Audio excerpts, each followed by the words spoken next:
আল্লাহ তাবারক ওয়া তাআলা আমাদেরকে পৃথিবীতে পাঠিয়েছেন অনন্ত পাঠানে, সাথে একটা গাইড বুক দেওয়া হয়েছে কিভাবে ছাত্রের জীবন আপনি চালাবেন। আল্লাহ আইন অনুযায়ী আপনার জীবন চালাতে হবে। এই জন্য একটা গাইডলাইন দেওয়া হয়েছে, গাইড বুক দেওয়া হয়েছে। আলোচনার শুরুতেই দ্রুত সালাম পেশ করছি মানবতার মুক্তির দূত, মানবতার মুক্তির বিষয়, কুল কায়নাতের জন্য যাকে রহমাতাল লিল আলামিন হিসাবে প্রেরণ করা হয়েছে। ওয়া আরসালনাকা আমি প্রেরণ করেছি, আল্লাহ বলতেছেন রহমাতুল লিল আলামিন। আলমের বহুবচন হয়েছে কি? আলামিন। আলমের বহুবচন কি? আলামিন।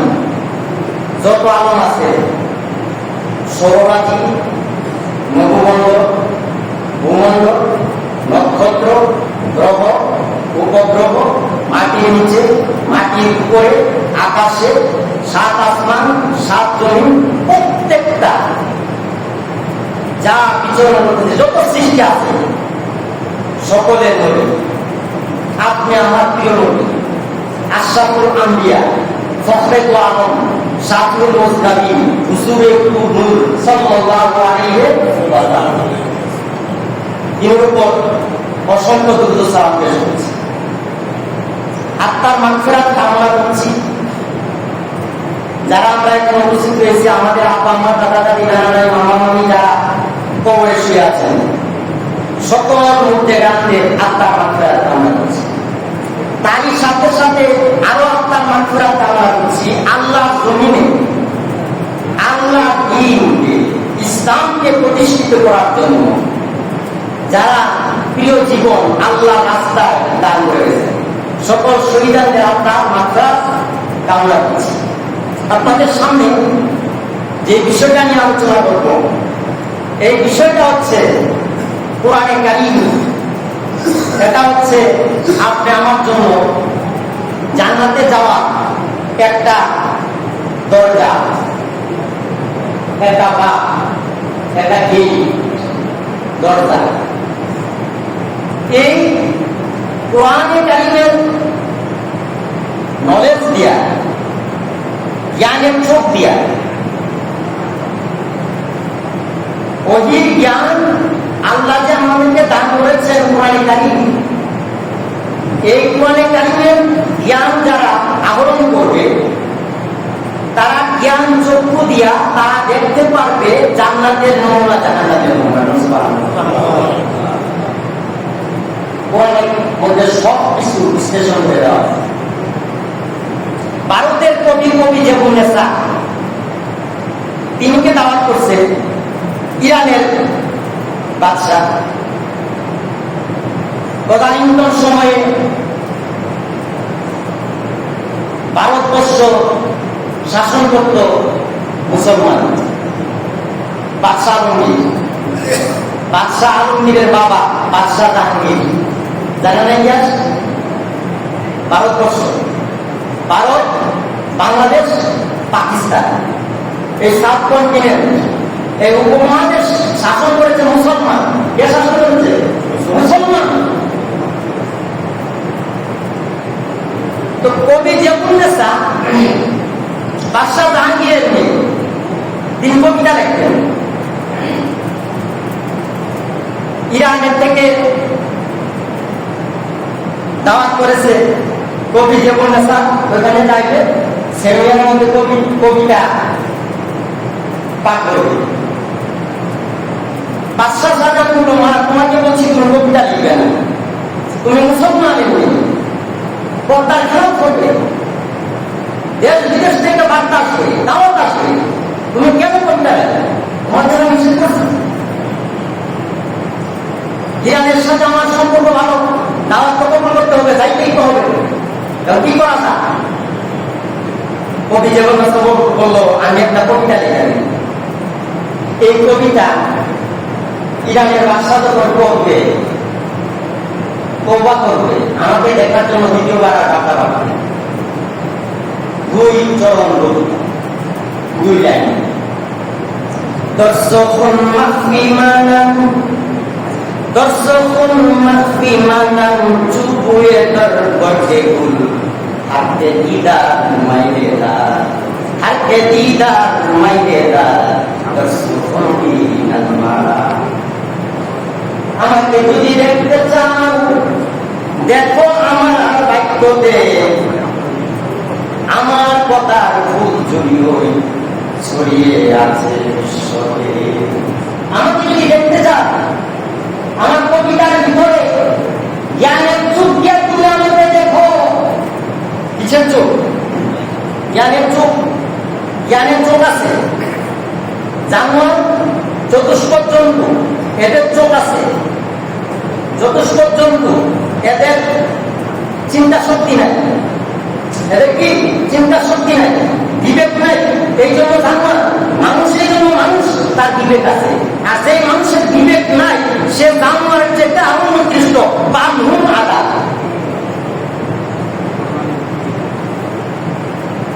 জানোয়ার কি আরো নিকৃষ্ট, বানহুম আদা। বাল মানে বড়, বড় এর চাইতে নিকৃষ্ট জানোয়ারের থেকে।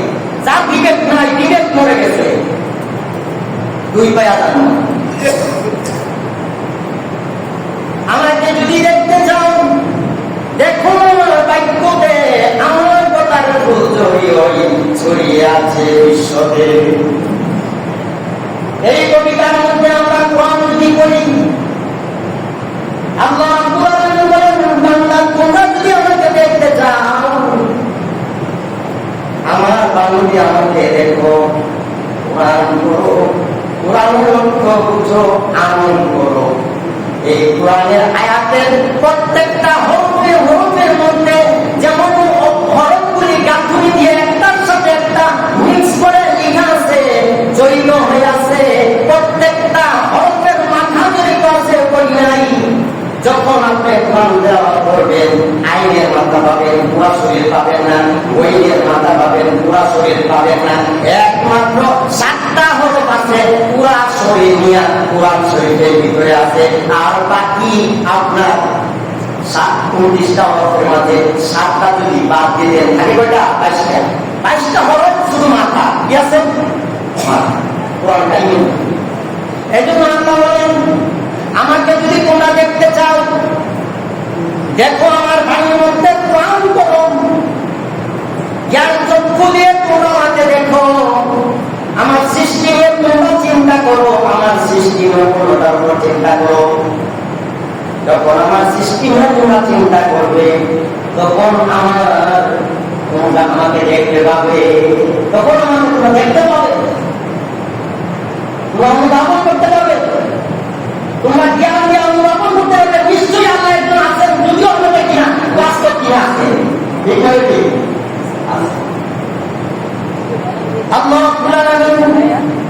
এই কোরআনে কারিম আপনি আমার ঘরে আছেন, কিন্তু কোরআনের কারিমের কাছে আমরা যাই তার জানার জন্যে, জাহের জন্যে, খতমে সবিনা করার জন্যে, খতমে তারাবি করার জন্যে। মানুষ যখন মারা যায় তার নামে খতম দেওয়ার জন্য কোরআন নিয়ে যায়, কোরআন নিয়ে যায়। এবার যদি প্রশ্ন করা হয়,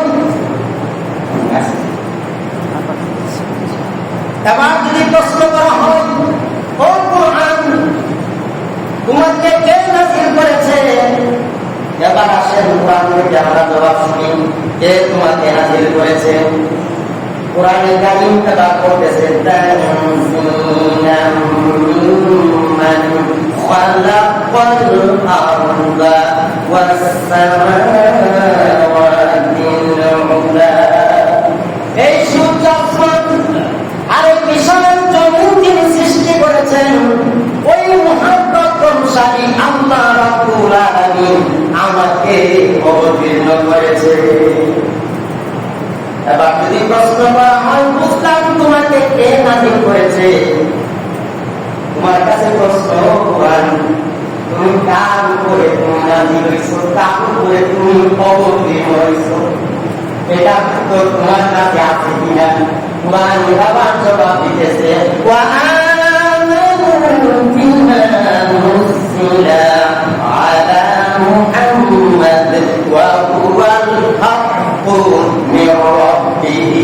তোমরা ঈমান আনো সেই জিনিসের উপরে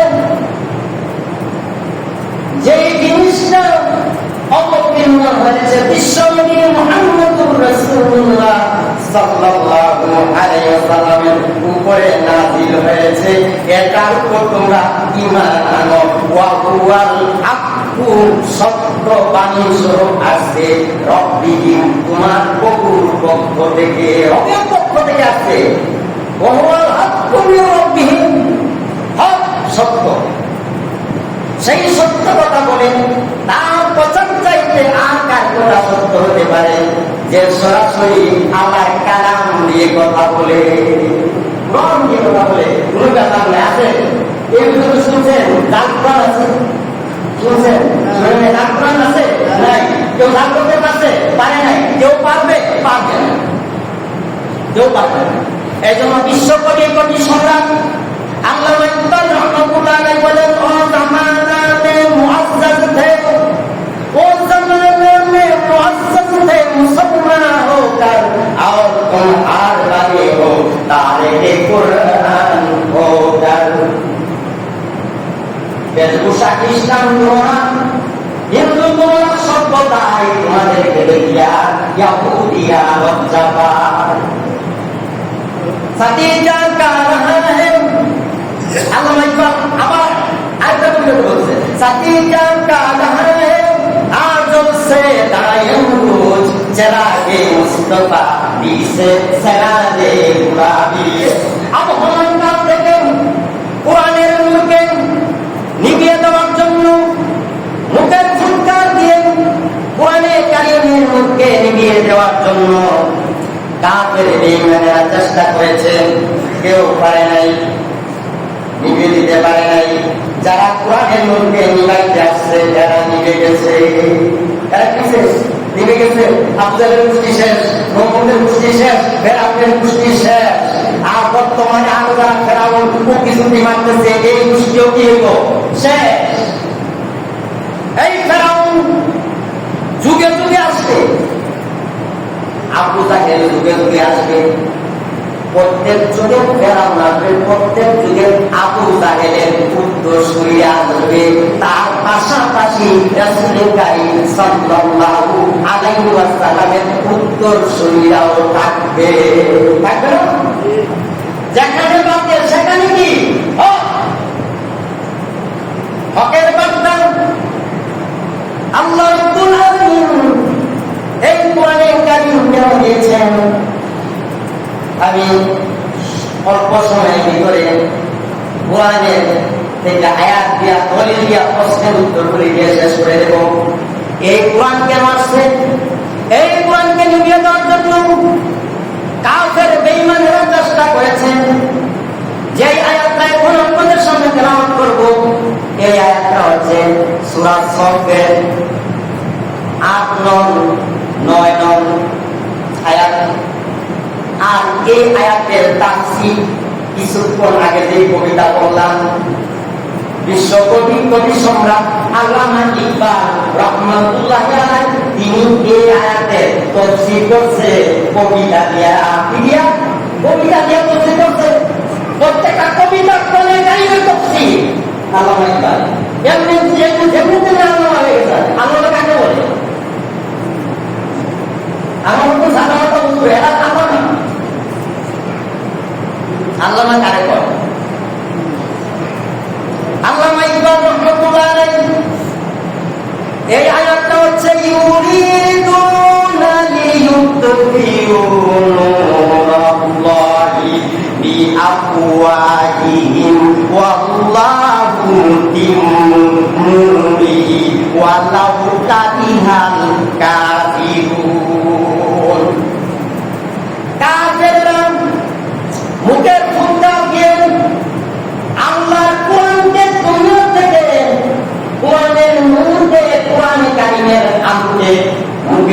গাছ দিয়া ডুবিয়ে দেওয়ার জন্য চেষ্টা করেছে। আল্লাহ রাব্বুল আলামিন বলতেছেন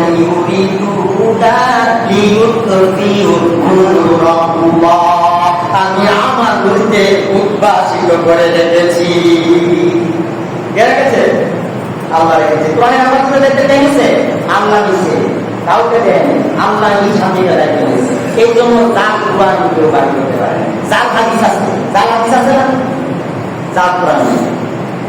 বাইরে তবে তার নাম আমি নেব না। দোয়া করছে শেষ পর্যন্ত দাড়ি কামাইয়া নৌ বন্দরের গাড়ির মধ্যে ধরা পড়ছে, দাড়ি কামাইছে, বুঝছেন? সরিয়া দিছে, সরিয়া দিছে, দাড়ি কামাইছে, আইন বিলোপ করছে, কিছু হাতে ব্যাপারে রয়েছে। এ কি বিষয় জানেন? যে বিয়াদব কইছে যার হাদিস আছে, হাদিসের মধ্যে বেজাল আছে, কোরআনের মধ্যে কিছু কিছু আছে, তার বিচার কইছে যে কথা বলতে পারে কোরআনের মধ্যে কিছু আছে, এটা বাইরে হয়েছে যে তার বিচার হয়েছে, যারা করবো তার বিচার,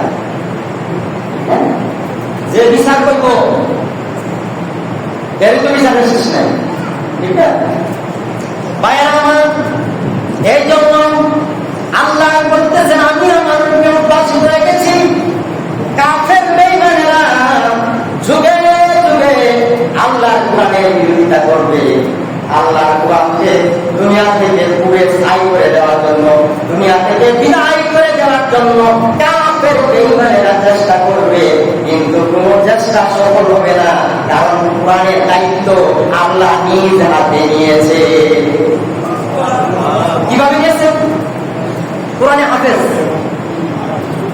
মনে করেন পৃথিবীর সব কোরআন পুরে ছাই করে ফেলেছে, কোরআন নাই, একটা কোরআনের মতো নাই। কোরআনের হাফেজ যদি একজন বেঁচে থাকে, হুবহু কোরআন শরীফ আবার লিখা যাবে, যে জবর লোকটা পুরোটা সেমিকোলন বাদ করবে না, হুবহু কোরআন আবার লিখা হয়ে যাবে। যেমন এই হাফেজ সাহেবকে যদি আপনি তার সিনা জবাই করেন, তার অপারেশন করে যদি তার ভিতরে চান যে তার সিনার মধ্যে কোরআন আছে কিনা, পাবেন? নাই। আওয়াজ আছে? নাই। শব্দ আছে? নাই। লিখাও নাই, আওয়াজও নাই, কোনো কিছু নাই, কিন্তু আছে। কি আছে? কিভাবে আছে? এই যে আপনার এই মোবাইলের ভিতরে মেমোরি আছে না? মেমোরি বাংলে কিছু ভারত পাইবেন, রোয়া পাইবেন, বস্তা পাইবেন, তামা পাইবেন, ঠিক না? এগুলি পাবেন, কিন্তু কোরআন খুঁজে পাবেন। কিন্তু এই একটা মোবাইল, একটা মেমোরির ভিতরে বিরাট একটা লাইব্রেরি ঢুকে দেওয়া হয়েছে। এই জ্ঞান লাগছে, এই মেমোরিটা যদি ভাঙিয়ে মেমোরিটা যদি খুলে খাইবেন, কোরআন খাইবেন নাই। হাফেজ সাহেব যদি তাকে অপারেশন করে ওরা হয় যে এখানে আসলে খাইবেন নাই, আল্লাহ হেফাজত করছে। এটাও আমার কোরআনে কাজ বলেছে। ও কোরআন, এবার কোরআনে বলছেন যে কোরআন তোমার বাড়ি কোথায়, তুমি কোথায় থাকো, কোথায় ছিলা, কোরআনকে বাস্তব দিতেছে বাল্লুয়া কোরআনুম মাতুন ফি লাউহিন মাহফুজ। আমার বাড়ি হচ্ছে লৌহে মাহফুজে, আমি লৌহে মাহফুজ থেকে আমি আসছি, লৌহে মাহফুজ থেকে আমি আসছি। লৌহে মাহফুজটা কি? ওই লৌহে মাহফুজের সংরক্ষিত এলাকা, ওইখানে এমন ভাবে আছে হাফেজ সাহেবের কলিজার ভিতরে সিনার মধ্যে 30 পারা কোরআন যেভাবে আল্লাহ হেফাজতে রাখছে, শব্দ নাই, আওয়াজ নাই, লিখা নাই, কিছু নাই, কিছু নাই, কিন্তু আল্লাহ হেফাজত করতে পারে, লিখা ছাড়াও আল্লাহ হেফাজত করতে পারে। ওই লৌহে মাহফুজের একটা হচ্ছে লৌহে মাহফুজের সংজ্ঞা হচ্ছে ওই লৌহে মাহফুজে কোরআন কিভাবে আছে, লিখাও নাই, আওয়াজ নাই, শব্দ নাই। কোরআনে হাফেজের সিনার মধ্যে 30 পারা কোরআন যেইভাবে হেফাজতে আছে, লৌহে মাহফুজে কোরআন সেইভাবে আছে। বিশ্বাসটা পাইলাম না, কিভাবে আছে? বিশ্বাস হয়েছে কিনা? এই যে মেমোরি কিন্তু আছে, পাইবেন না। আর আল্লাহ রাব্বুল আলামিন এটা ওইভাবে হেফাজত লৌহে মাহফুজে। এবার যদি প্রশ্ন করা হয়, ও কোরআন তুমি কোন মাসে কোন নাযিল হয়েছো,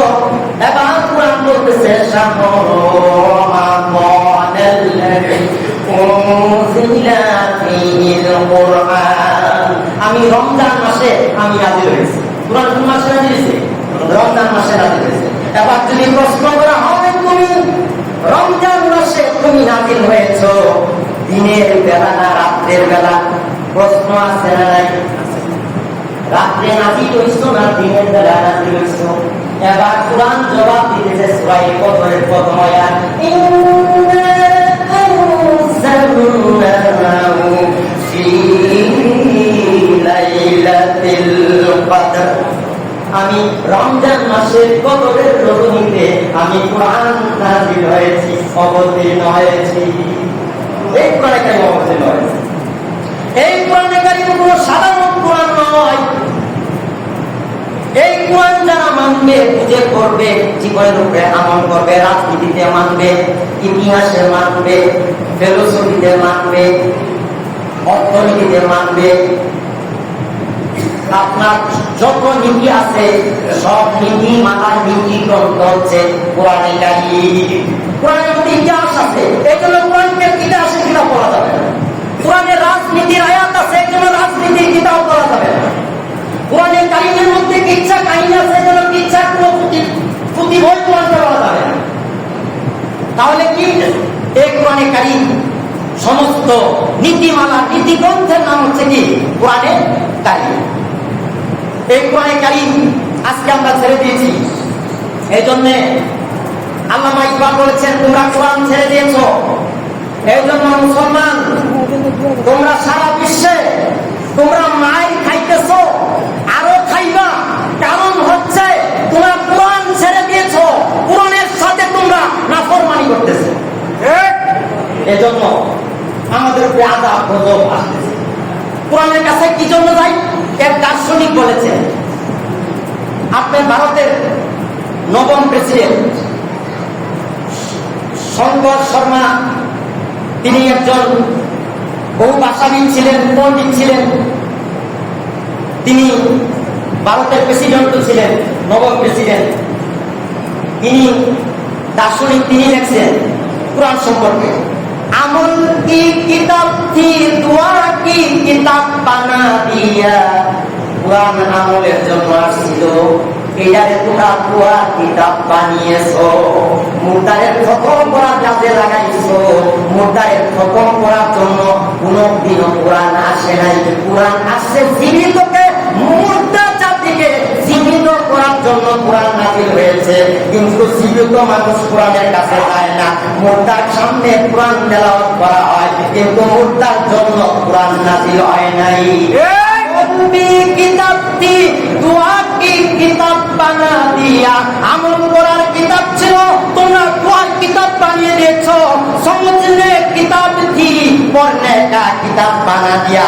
এটা বুঝার জন্য আইছিল, আমল করার জন্য আইছিল। এটা তোমরা একমাত্র তেলাওয়াতের কিতাব বানাইছো। আমরা তো মনে করি না যে তিলাওয়াত করাইয়াম, নো, তিলাওয়াত নফল ইবাদত। তিলাওয়াত করবেন, বুঝবেন, জীবনের উপর প্র্যাকটিক্যাল আমল করবেন, কাজে পরিণত করবেন। এটার নাম কি? আমল। এটার নাম কি? আমল। ও তিলাওয়াত আমল বানাইছি, তেলাওয়াত কিতাব বানাইছি, আমল বানাইছি। তাহলে পুরাণ বুঝার দরকার নাই, ঠিক না? আমল বুঝলেন না, কিছু না, আমল করবেন কিটা? আপনার ছেলে হাসপাতালে আপনার মুমূর্ষু অবস্থায় আছে, মুমূর্ষু অবস্থায় আছে, মেসেজ আসছে ইংরেজিতে, মৃত্যুর সজ্জায় আছে। আমি ইংরেজি বুঝেন না, আমার মতো একজন আধা বাংলাদেশের কাছে আসছে না, ইংরেজি একটু করে দেন। আমি ইংরেজি তাই একটু করে দিচ্ছি, অর্থ বুঝি না। কথা বুঝতে পারছেন? মেসেজটা কি অর্থ আমি বুঝি না। তাই সেটা গেছে আমার ইংরেজি মাস্টার গেছে, হয়ে গেছে ইংরেজি মাস্টার গেছে, যাই বলছে স্যার আমার এই মেসেজটা আসছে, হুজুরে তো বই যাচ্ছে, পিতা বুঝছে আমি বুঝি না, আমি একটু বুঝাই দেন। আমাদের ছেলে হাসপাতালে মুমূর্ষু অবস্থায় আছে, মৃত্যু সজ্জায়। আচ্ছা, এর আগে আমি যে বলছি শুনছেন না, কোন পরিবর্তন হচ্ছে? যখন ইংরেজি স্যারের কাছে গেছে, যখন বঙ্গমাত্রা বই যাচ্ছে, বুঝছে কিনা, তখন তার অবস্থা কি হয়েছে? আগের অবস্থা আর আগের অবস্থা কি সমান? সমান নয়। এই জন্য কোরআনে কারিম আজকে আমরা কি কাজে লাগাইছি, এই কবিতাটা আপনাদের সামনে বলতেছি। জিন্দাউ কা দস্তর থা মুর্দা কুকা মনসুর বানা দিয়া। জিন্দার জন্য জীবিতদের বিধান ছিল কোরআন, মৃতদের ইস্তেহার বানিয়ে দিয়েছো। মৃতের জন্য খতম করার কাজে লাগিয়ে দিয়েছো। এই জন্য আসে নাই, আসছিল মুর্দা জাতিকে চিন্তা করার জন্য। আমরা দুই চোখ আছে, আমরা বৃদ্ধ, কান আছে আমরা শুনি না, চোখ আছে আমরা পড়তে পারি না, কোরআনের অর্থ বুঝি না, আমাদের জবান আছে কোরআন পড়তে পারি না, পুবা অধীর অন্ধ মৃত। আল্লাহ বলেন যারা কোরআন বুঝে এরা জীবিত, যারা কোরআন বুঝে না এরা মৃত। যারা কোরআন বুঝে এরা কি জীবিত, যারা কোরআন বুঝে এরা কি মৃত। আল্লামা ডক্টর শহীদুল্লাহ বড় বড় সেমিনারে যখন যাইতেন, তিনি যারা বলতেন, আজকে যারা বক্তব্য দিতে আসছেন আর যারা শুনতে আসছেন তাদেরকে বলছি না, যারা বক্তব্য দিতে আসছেন আপনাদেরকে বলতেছি, আপনারা ডক্টরের ডিগ্রি নিয়েছেন, মহাপণ্ডিত হয়েছেন, দার্শনিক হয়েছেন, কিন্তু আমি বলে দিতে চাই, আপনি যত বড় পণ্ডিত, আপনি যত বড় দার্শনিক, কোরআনের ইলম যদি আপনার মধ্যে না থাকে, আপনি মূর্খ পণ্ডিত, আপনি মূর্খ পণ্ডিত। কোরআন যার মধ্যে নাই সে মূর্খ, সেটা হ্যাঁ ইসলামের দৃষ্টিতে তাকে জ্ঞান বলা যাবে না, কারণ কোরআন হচ্ছে আসল জ্ঞান। কোরআন কি আসল জ্ঞান? এই জ্ঞান আসছে কার পক্ষ থেকে? আল্লাহর পক্ষ থেকে। जो इल्म की किताब थी, এটা জ্ঞান অর্জনের কিতাব ছিল, ইলম অর্জন করার জন্য কোরআন ছিল। উসে লা ইলম কু হাত কু থামা দিয়া, মূর্খ লোকের হাতে কোরআনকে ছেড়ে দেওয়া হয়েছে, মাথা তুলে তুলে তেলাওয়াত করে, ঠিক না? মূর্খ লোকের হাতে ছেড়ে দেওয়া হয়েছে কোরআন বুঝে না। কিন্তু কোরআন ছিল ইলমের কিতাব, চর্চা করার কিতাব, জ্ঞান অর্জনের কিতাব, কিন্তু কোরআন থেকে আমরা জ্ঞান অর্জন করি না, কোরআন দিয়ে খতম করি। যেটা ছিল জ্ঞানের কিতাব, যা মূর্খদের হাতে ছেড়ে দেওয়া হয়েছে, तशकीर कायनात का दौर देने आए थी, सिर्फ মাদ্রাসা का निसाब बना दिया। এটা শুধু আলেমদের জন্য আসে নাই, এটা মাদ্রাসার ছাত্রদের জন্য আসে নাই, সারা পৃথিবীর মুসলমান নয়, ইহুদি খ্রিস্টান বেঈমান কাফের মুসলমান সকলের জন্য কোরআন আসছে। একচেটিয়া শুধু মুসলমানের জন্য কোরআন নাযিল হয় নাই, হুদাল লিন্নাস। হুদাল লিন্নাস, নাস মানে মানুষ, হিন্দু বৌদ্ধ খ্রিস্টান যত আছে সব মানুষ। আবার বলছে হুদাল লিল মুত্তাকিন, যারা হেদায়েত প্রাপ্ত তারা কোরআন থেকে নূর নিতে পারবে, তারা কি নূর নিতে পারবে, তারা হেদায়েত পাবে, যারা মুত্তাকিন। আর সকলের জন্য কোরআন। এই জন্য কাফের বেঈমানেরা কোরআন পড়তেছে, কোরআনের অর্থ বুঝে দলে দলে ইসলামে দাখিল হইতেছে। কিসে দাখিল হইতেছে? ইসলামের মধ্যে দাখিল হইতেছে, দলে দলে বুঝা ইসলাম কবুল করতেছে। আর আপনি আমি পিতা পিতৃ সূত্রে মুসলমান, কি সূত্রে? বাপ দাদাতে মুসলমান তুমকে জব, বাপ দাদাতে মুসলমান তুমকে জব, इसलिए মুসলমান আয়ে हमके सब। আমার বাপ মুসলমান, আমার দাদা মুসলমান, আমি মুসলমানের ঘরের ঘরে মুসলমান। স্পষ্ট ভাষা বলে দিতেছি, কোন মুসলমানের ঘরে জন্ম নিচ্ছে মুসলমান বলা যাবে না, কোন কাফের ঘরে জন্ম নিলে কাফের বলা যাবে না, কারণ প্রত্যেকটা সন্তান মুসলমান হয়ে ভূমিষ্ঠ হয়। প্রত্যেকটা মুসলমান সন্তান কি? কাফের সন্তান, ইহুদির সন্তান, মুসলমানের সন্তান। প্রত্যেকটা সন্তান মাটিতে পড়ে মুসলমান হয়ে মুসলমান। আমার ছেলেকে আমি ইসলাম বানাইছি, হিন্দু তার ছেলেকে হিন্দু বানাইছি।